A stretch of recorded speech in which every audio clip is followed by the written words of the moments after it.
Hey everybody, I'm Joey Evans, and today we're going to talk about some print and play tips. I've started a new series on print and playing games, printing and playing games. And in my first episode of the series, I mentioned if you guys wanted to see some tips and hear some tips on it. And a lot of the comments were like, yes, so I'm going to give some tips because that honestly is the hardest part. It's not hard to buy those print and play games. It's hard to move them from the computer to the table because a lot of times you're just like, where do I even start? When can I get this to the table? So here are some tips that I have learned through pretty hard ways and trial and error that I have found out how to get those print and play games to the table. So let's get started.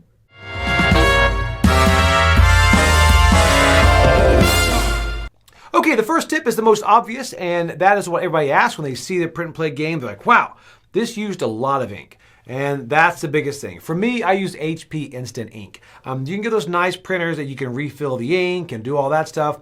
But for me, the Instant Ink is fine because they have plans between $5 and $8 a month. And they have rollover on pages. You can print out like 300 or 400 pages. And the biggest thing is, if you are kind of paying by the page, sort of, you don't care about the quality. You can print the best quality. Because if I'm paying for the ink, I'll usually print on draft. I'll be like, let's use as little ink as possible. But here, I print it out really well, and I make them look really nice. So this is HP Instant Ink, so if you're looking at something to get those games printed, this is a great place to start. It's also great for rule books, player aids, and all this, because I print player aids for pretty much every game and put them out there. So this is great. So this is HP Instant Ink. Okay, next is if you're gonna have to do some cut these things up, like for instance, even like a roll and write, you're gonna want to get those sides off of it, and that is get a slide cutter. These slide cutters are pretty much you put them in there and you just run it up that wire and you get perfect cuts every time. They have that big guillotine cutter you see in offices, you know, the big like that type of thing. Those are too big. I can't really imagine having one of those at home. This is something very small, goes in my closet, comes out, and I cut them up. Also, when you're printing any print and play with cards, you're going to have to cut those cards out. There are guidelines on it, but it's very hard with I've used like the razor blade, go through there. I've used the bigger cutters when I could get one in, but really this slide cutter is where it's at. It'll cut straight through card stock, normal paper, laminate, whatever. This is really nice, even to cut off the edges of that laminated print and play you've got. So slide cutter. Okay, so speaking of cards, a lot of these do have cards in them. They're not just roll and writes. Getting cards is something more difficult and a bit challenging for people. Once you have that slide cutter, pretty easy just to cut them out. But then you can also, instead of going through the laminating route and have them look like really nice cards, just take them and put them into card sleeves. So card sleeves are very vital. And on top of that, I like to put playing cards in there behind them. So it gives them a bit more kind of substance and a bit more rigidity. So you can shuffle it through them and they're not even bend. Even nice cardstock will bend. But if you actually put like playing cards behind it, it allows you can't see them and you can shuffle them up and you can treat them like a real deck. So that kind of gives you a good feeling of nice quality cards. And once you're in those card sleeves, depending on the sleeves you get, those can feel really nice as well. And this is the one time I don't skimp with the penny sleeves. Get a bit nicer sleeves, a little bit nicer, slide them in there, and this works really well. But you may not like cards in card sleeves. You may want cards to look nice. Well, then I've got another tip for you.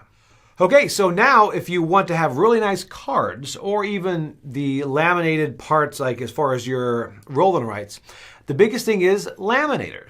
Get a laminator and get like the 3mm, I guess, laminate. But the big tip I can give you on this is laminate it twice. It sounds funny, but if you're going to put a 3mm laminate on there, you run it through once. I always run it through. Normal laminators have two settings, 3 and 5. I run it through on 5, so it's a bit hotter. And I run it through once and run it through a second time. Now what that does is the way laminate works is it will kind of collapse around the paper as it goes through. If you do it once and then you start to trim those edges off, either cards or whatever, if you trim off the edges, which the edges are where it seals, then it's going to slowly come apart.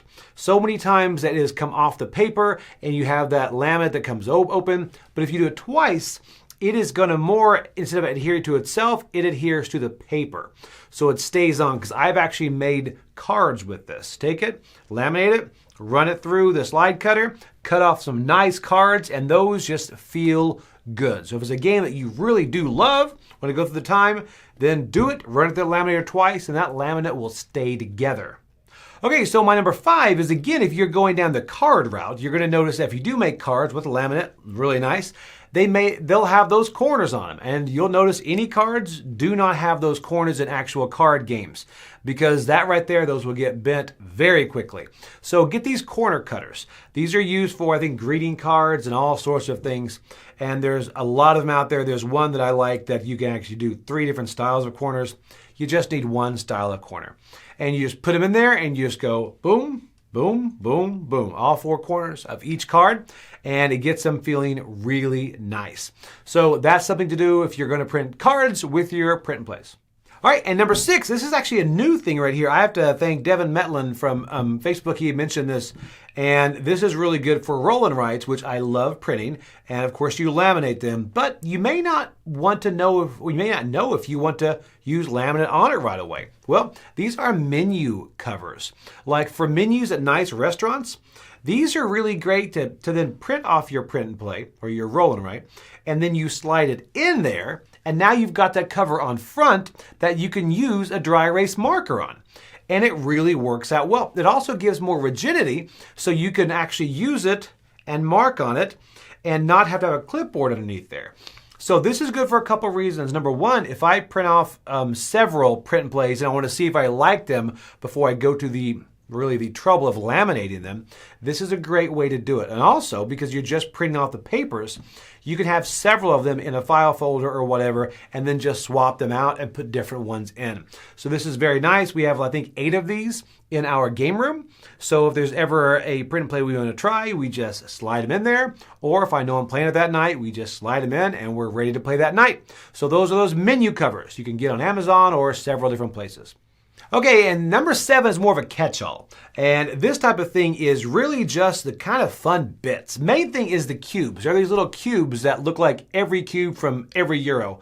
And they're used for learning arithmetic for children.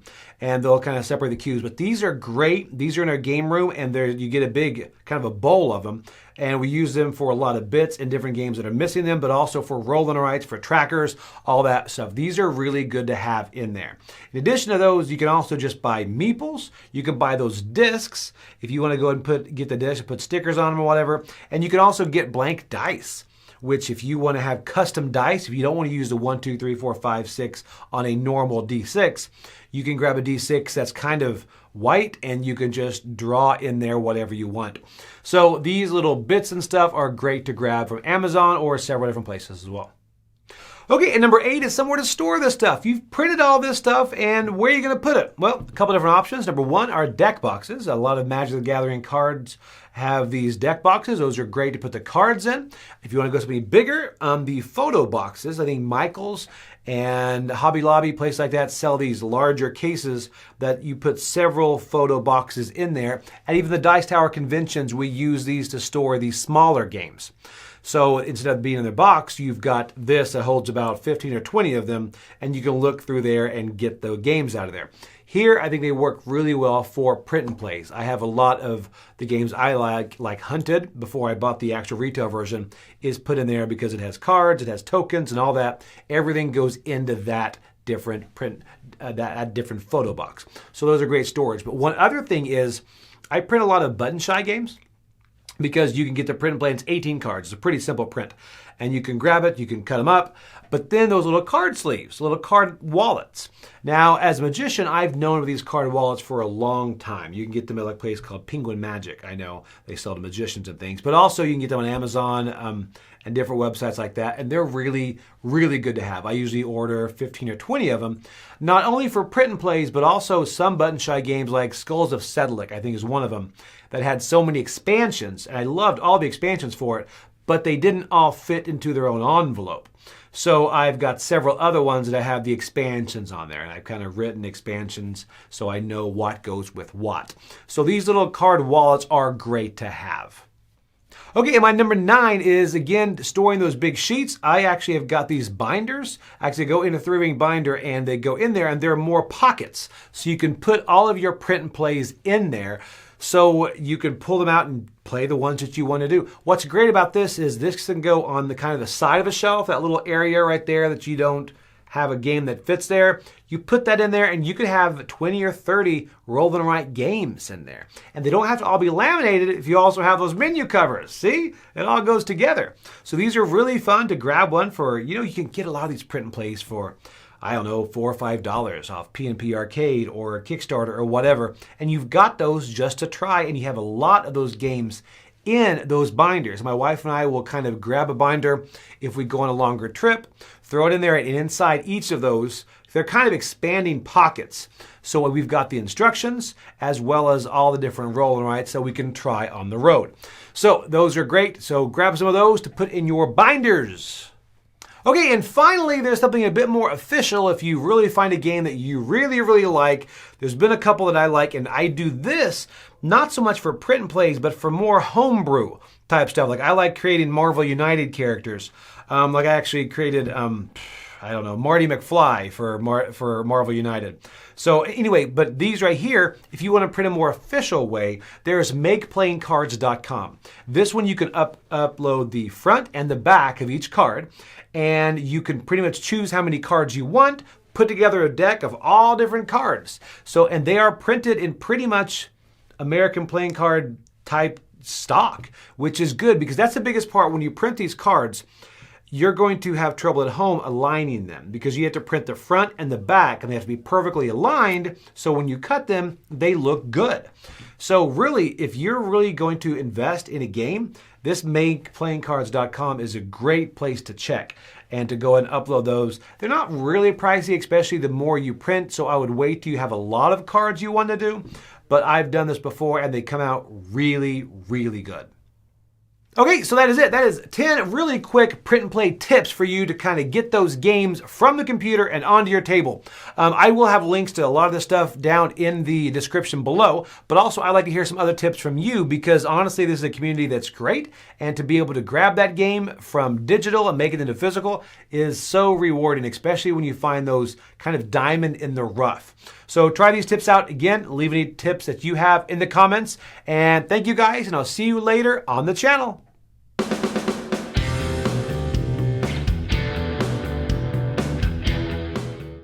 Hey folks, thanks for joining us for that video. If you haven't yet, like the video, subscribe to the channel, and hey, make sure you check out what's happening where I'll cover an app on an iOS or a Switch device, and you can check it out along with me. Thanks very much. You've been watching The Dice Tower.